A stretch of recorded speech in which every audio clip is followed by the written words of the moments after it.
I've had enough of my parents. Honestly, I've been fed up for years, but this one takes the cake. This whole situation started with a vacation. A luxury vacation, no less. And the worst part? I paid for it. But, of course, that's not the story. The real story is how I ended up walking away from it, mid-trip, after I realized just how far they'd pushed me. Let me backtrack a bit. My name's James, I'm 26, and for as long as I can remember, I've always been the kind of person who wanted to make my parents proud. The only problem is, no matter what I did, nothing was ever good enough for them. I could ace every test in school, win every competition, land every job, but there was always something else. But at the end of every compliment.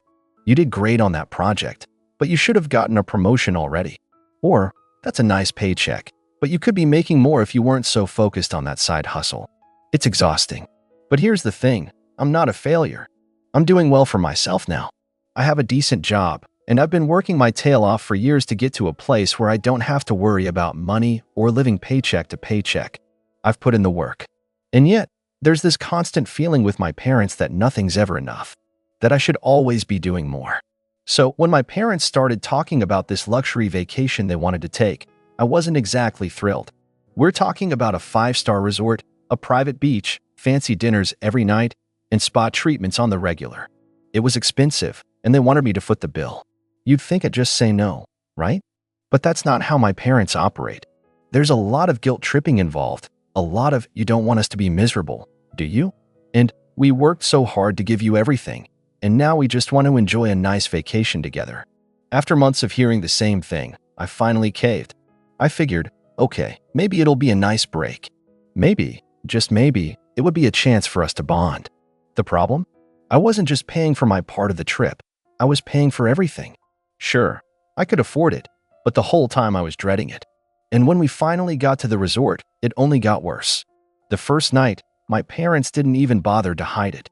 As soon as we were seated at the dinner table, my mom glanced at the menu and said, "It's so nice to have a son who can afford this kind of thing. We can't even imagine spending this much on ourselves." My dad, not missing a beat, said, "Yeah, we would have never done this if it weren't for you." They both laughed like it was some kind of joke. It wasn't funny. It was humiliating. They weren't even trying to make me feel appreciated. They were rubbing it in my face. Every time I went to pay for something, they'd make a comment about how much I was helping them out. I was the big hero who was paying for their lavish getaway, and they didn't even care enough to pretend like they were grateful. But the worst part? It was all just the same old game. The same old dynamic. I was the provider, and they were the takers. And it was never going to be enough for them. By the third day, I was already fed up. Every meal, every spa visit, every excursion we went on, I was the one pulling out my card. They barely said thank you. Instead, they just casually mentioned how nice it was to have a son who made it, but that I still had a long way to go. As if the vacation was some kind of test. As if I had to prove something. I started to think about what it would be like to just walk away. To leave. To stop playing their game. But I told myself it was just a thought, and that I'd stick it out. Maybe things would get better. Maybe I was just overthinking it. Then came the moment that broke the camel's back. We were sitting at the pool after a long day, and my dad turned to me, glass in hand, and said, "You know, James, if you really want to make something of yourself, you need to stop wasting money on stuff like this. You've got a good job, but you could be doing a lot more. You should have already bought a house by now. All this money you're spending on luxury vacations, you should be putting it into something that actually matters." It was like a slap in the face. Here I was, bending over backwards to make sure they had the best vacation they'd ever had, and this was the thanks I got? It wasn't just the comment, though. It was the way he said it, as if I was the one who was doing something wrong by trying to treat them. Like I was the one who had failed. My mom chimed in with, "You really need to stop living like this. Always spending on yourself, never saving for your future. I'm just worried about you, James." I couldn't take it anymore. I stood up, excused myself, and walked straight to the concierge. I didn't even look back. I went to the front desk, asked to change my flight, and made arrangements to leave that night. I was done. The next morning, when they were still sleeping, I packed my things, checked out, and caught my flight home without saying a word. But here's the kicker. I didn't just leave. I didn't just leave them there without a word. No, I made sure they paid for their share. The thing is, when I made the reservation, I covered all of it, thinking I was being generous. But I had a change of heart, and when I checked out, I made sure I paid for just my part. I didn't cover their share. I left them to deal with it. I was already on my way to the airport when my phone started buzzing. Missed call after missed call. Text after text. James, where are you? You can't just leave us here. You're being childish. You need to come back and pay. I just ignored it. I wasn't about to get roped into their guilt-tripping games anymore. By the time I landed, my phone was blowing up. It was my mom. It was my dad. It was every family member demanding to know what happened, why I'd abandoned them. They even tried to make it seem like I was the bad guy. But I didn't care.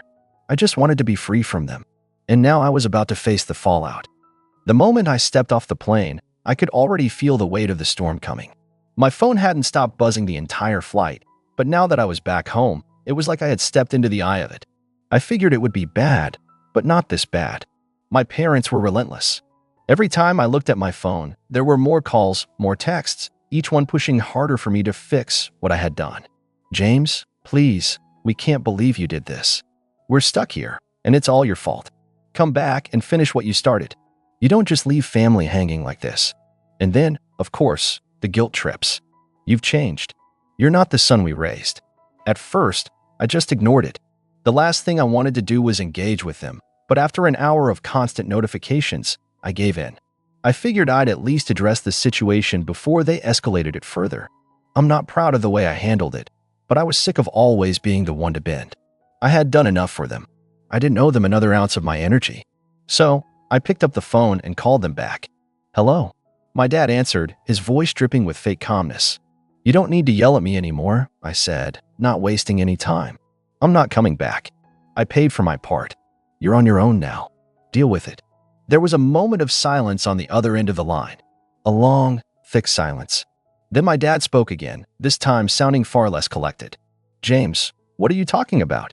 You can't just bail on us like this. You promised you'd take care of everything. You have the money. What kind of son does this to his parents? Apparently, the kind who's tired of being treated like a walking wallet. I shot back. You never cared about me, just what I could give you. Every time I did something good, you found a way to twist it into a criticism. You never said thank you, just you could do more. Well, I'm done doing more. You can pay for the rest of your vacation yourselves. I'm sure you'll figure it out. I could practically hear my dad's face turning red with rage. He started rambling, stammering about how unreasonable I was, how he and my mom had sacrificed everything for me, how they had made me who I am. Yeah, right. I cut him off, my voice dripping with sarcasm. You've done such a great job. I've been trying to get your approval my whole life, and all I've gotten is how I'm not enough. So here's the deal, Dad, I'm not your backup plan anymore. I'm done paying for things I didn't ask for and being expected to clean up your messes. I paused for a second, letting that sink in, before I added one final jab. Maybe you should have thought about that before you kept telling me not to spend money on vacations, huh? I'm pretty sure we can't afford it, was your favorite line growing up, but suddenly it's fine when I'm footing the bill. I hung up the phone before he could say another word. The thing is, I thought that would be the end of it. I thought my parents would be embarrassed or, at the very least, angry enough to leave me alone for a while. But no, that's not how this family operates. They weren't going to let me go that easily. What I hadn't anticipated was how much my other family members, my aunts, uncles, cousins, would get involved. I hadn't even realized they were in on the group chat until I looked at my phone later that evening. I had 26 missed calls and about 30 messages from them, all demanding explanations. James, you've gone too far. You can't just leave your parents like that. They raised you. They gave you everything. This isn't how family works. James, your parents are devastated. Don't be so selfish. They needed you. It's one vacation, one trip. What's the harm in helping them out? I could already feel the familiar weight of guilt creeping in. Every message, every call, every comment from the family made me second-guess myself, even though deep down, I knew I was right. They were all on the side of my parents. All of them. Not a single person seemed to care about how I felt. Not a single person thought it was weird that my parents had demanded I pay for everything and then had the audacity to guilt-trip me when I finally put my foot down. That's when I realized they were all just playing the same game. Everyone in my family expected me to be the one who sacrificed, who gave, who worked myself to the bone while they sat back and enjoyed the show. But I wasn't playing anymore. Still, I couldn't ignore them forever. I had to say something. So, I responded to the group chat. I'm not sorry. I did what I had to do. And if that upsets you, well, I guess it's a wake-up call for all of you. I'm tired of being everyone's safety net. You want to blame someone for the mess? Blame my parents for making me feel like I wasn't good enough unless I was helping them. Don't drag me into this. I sat back after sending that message and waited for the fallout. It didn't take long. James, this is ridiculous. You're a grown man. You're acting like a child. Do you want to throw away your entire relationship with your family over one vacation? My uncle responded, his message short and sharp. And then came the kicker. Your parents are heartbroken. They feel abandoned. You've ruined this whole trip for them. Why would you do this to them? But that was the thing. I wasn't doing this to them. I was doing it for me. For once, I was standing up for myself. For once, I wasn't the one who had to bear the weight of everyone else's issues. And let me tell you, after all the years of constantly giving in, hearing them all pile on to make me feel guilty, it was a bit of a relief. I was tired of being the one who had to do it all. I was tired of being the punching bag. It felt good to let them know I wasn't going to put up with it anymore. But of course, they didn't take it well. Within hours, I had more calls and messages from my parents, each one worse than the last. We don't need you anymore, my mom said. You've made it clear you don't care about your family. Go ahead, enjoy your lonely little life. You'll see how far your pride takes you. But it didn't end there. They weren't just angry, they were calling everyone in the family, spinning the story however they wanted to make me look like the villain. They were the victims, and I was the ungrateful son who abandoned them. It was sickening. And yet, I wasn't backing down. Not anymore. Now, the question was, how far were they willing to take this? And how far would I go to make them understand that this wasn't just about one vacation? It was about the years of manipulation and selfishness that had led me to this point. The days after my phone call with my parents felt surreal. The messages and calls didn't stop, but something strange started to happen. I began to feel this sense of liberation, like I was finally free from the invisible chains that had bound me for so long. I wasn't responsible for their happiness anymore. I wasn't the one who had to make up for their mistakes or try to get their approval. It was a strange kind of peace, one I had never experienced before. But that peace didn't last long. As expected, the family drama exploded. The group chat was now a battleground. I could feel the tension rising with every message. My cousins, aunts, uncles, and even distant relatives all chimed in, taking sides. It was like I was trapped in a whirlwind, spinning between guilt and anger as every member of my family tried to twist the narrative in their favor. My mom and dad were relentless. They called, texted, and even sent voice messages. I couldn't escape it. The first few were the usual guilt trips. Then came the threats. You're going to regret this, James, my dad said one evening, his voice laced with venom. You think you're some big shot now, but trust me, you're going to find out how quickly things can turn against you. You won't have a family to fall back on when you're struggling. My mom wasn't any better. You've ruined everything. We trusted you. You promised. You're going to make us look like fools in front of the entire family. Don't ever expect us to help you again when you come crawling back. I didn't reply. I knew the power of silence. It was the one thing they couldn't manipulate. Every time they tried to get a rise out of me, I just ignored it. It was hard at first, but eventually, I started to feel a bit of pride every time I resisted. The messages got more desperate, more frantic. They were losing control, and that was something I'd never seen from them before. But here's where the story takes a turn I wasn't expecting. The family started turning on me. It wasn't just my parents anymore. It was my relatives too. They had all started to band together, telling me that I had betrayed my parents and the family as a whole. They didn't care that I'd spent years under their thumb, always the one to bail them out, always the one to carry the burden. They only saw the immediate aftermath, the fact that I had left them in a foreign country with no backup. And in their eyes, that made me the villain. My Aunt Linda, who I had always gotten along with, was the first to send me a message. She was a master at manipulation, and she wasted no time in trying to guilt trip me. James, I thought you were better than this, she wrote. You've really let your parents down. You know how much they've done for you. You can't just cut them off like this. Don't you care about the family? You'll regret this.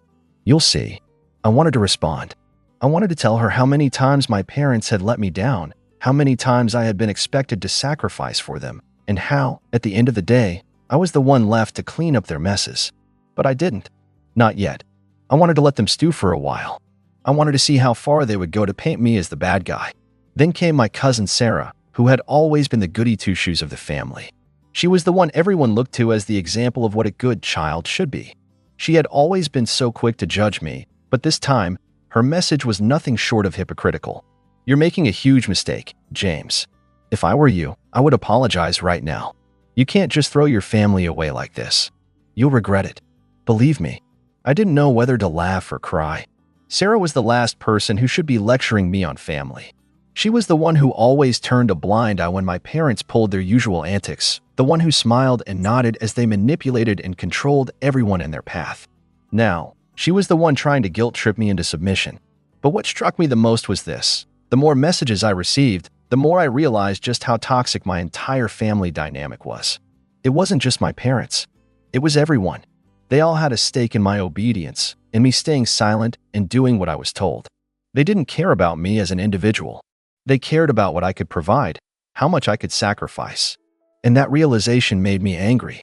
I had been so naive for so long, thinking that if I just did enough, if I just gave more, I'd earn their love and respect. But now, I saw it for what it really was, a never-ending cycle of manipulation, guilt, and control. And that's when I knew. I wasn't going to back down. But the stakes were higher now. This wasn't just about a vacation anymore. This was about my entire relationship with my family. About how far they would go to try to break me. And how far I was willing to go to finally stand up for myself. I spent the next few days at home, trying to figure out my next move. I knew that cutting ties completely wasn't an option, not yet. The fallout would be too much. But I also knew I couldn't just give in and pretend nothing had happened. I had to make them see that they couldn't control me anymore. The calls and messages kept coming, but I stayed quiet. Then, one evening, I got a message from my dad. It was short, but it hit me like a ton of bricks. "You've really gone too far this time, James. You'll see. We won't forget this." I stared at the message for a while, the weight of his words sinking in. I didn't know what was coming, but I knew one thing for sure. Things were about to get a whole lot worse. And I wasn't sure I was ready for what would happen next. The message from my dad lingered in my mind for days. "We won't forget this." It was a simple threat, but the weight behind it felt like 1,000 pounds. They were furious, but I was done. I had made my decision. There was no going back now. The silence continued for a while. Every call and message I ignored only fueled their fire. My family was waiting for me to cave, waiting for me to come crawling back, apologizing for the mistake I had made. But I didn't budge. I wouldn't. The longer I resisted, the more my resolve hardened. Then came the moment that shattered everything. It was a Saturday evening when I received an unexpected phone call. I didn't recognize the number, but something told me it was important. I hesitated for a moment, but curiosity got the better of me. I answered. "James, it's Aunt Linda." Her voice was soft, almost too calm. "We need to talk." I felt a chill run down my spine. Linda had always been the mediator, the one who tried to keep the peace, so to hear her speaking like this made me uneasy. "What's going on?" I asked, trying to keep my voice steady. "It's your parents," she said. They're not doing well. They've been crying nonstop since you left. They've never been this upset before. Your mom, she's inconsolable." I could almost hear the faint tremor in her voice, and a part of me felt a brief pang of guilt. But it passed quickly. "Why are you telling me this?" I asked, my voice colder than I intended. "You know what happened. You know why I did it." "I do," she sighed. "But you've got to understand. They're not handling it well, James. The family is turning on you. You're not just upsetting them. You're upsetting everyone. This is bigger than just the vacation." Her words hit harder than I expected. It was true. My parents weren't just upset with me. They had turned the entire family against me. They were playing the victim, painting me as the ungrateful child who didn't care about family, about loyalty. And in the process, they were poisoning everyone's perception of me. I closed my eyes, gripping the phone tighter as my anger flared up again. I had been used for so long, and now they were trying to guilt me into coming back, trying to make me feel responsible for their misery. "I'm not going back," I said firmly, my voice now steady and unwavering. "I'm done. I've done enough for them. For all of you. It's not my responsibility anymore. Not even if they cry or yell or try to manipulate me. I'm not their savior." There was a long pause on the other end. I could hear Aunt Linda breathing, probably trying to figure out what to say next. But I didn't want to hear it. I was done. "I understand," she finally said, though her tone was strained. "But don't think this is over. Family doesn't forget something like this. You'll lose them all if you continue down this path." I hung up before she could say anything else. I stared at my phone, the screen going dark in my hand. My chest was tight, my heart racing. The guilt tried to creep back in, but I pushed it away. I had made my choice. I had to stand by it. The next few weeks were a blur of missed calls, angry messages, and more guilt trips. My parents sent letter after letter, each one more desperate than the last. They wrote about how I was ruining my future, how I would regret abandoning them, how they were disappointed in me. But with every letter, every phone call, I grew stronger. And then, one day, as I was getting ready to leave for work, I received a message from my mom that changed everything. It was short, but it hit me like a punch to the gut. "James, we've been hearing things. We're not just disappointed in you anymore. We're done. Don't come back. Don't try to contact us. We're cutting ties. For good." The finality of it hit me like a wave. They were really going through with it. They had crossed the line. This wasn't just about a vacation anymore. It was about their control over me, their expectations, their manipulation. They had chosen their path, and I had chosen mine. For a moment, I stood frozen, unsure of what to feel. Relief? Sadness? Anger? All of it, I suppose. But most of all, I felt free. I spent the next few weeks distancing myself from the wreckage. I focused on my work, my own life, and even started to make new connections. I felt like a weight had been lifted off my shoulders. I was no longer defined by their toxic expectations, no longer trapped by their neediness and manipulation. But as the months went by, the fallout from my decision became clearer. It wasn't just my parents who were angry anymore. It was everyone. The phone calls, the texts, the passive-aggressive comments from family members, they never stopped. My aunts, uncles, cousins, and even some friends from the past tried to guilt me into coming back. They told me that I had broken the family, that I was selfish for not putting them first. But through it all, I held firm. I wasn't going to be their doormat anymore. I wasn't going to apologize for standing up for myself, for not letting them drain me dry anymore. I knew I was in for a long road, and I had no idea what would happen next. Would they really cut me off forever? Would they ever come to their senses? I didn't know. But one thing was certain. I had taken the first step toward freedom, and I wasn't looking back. So what do you guys think? Let me know in the comments.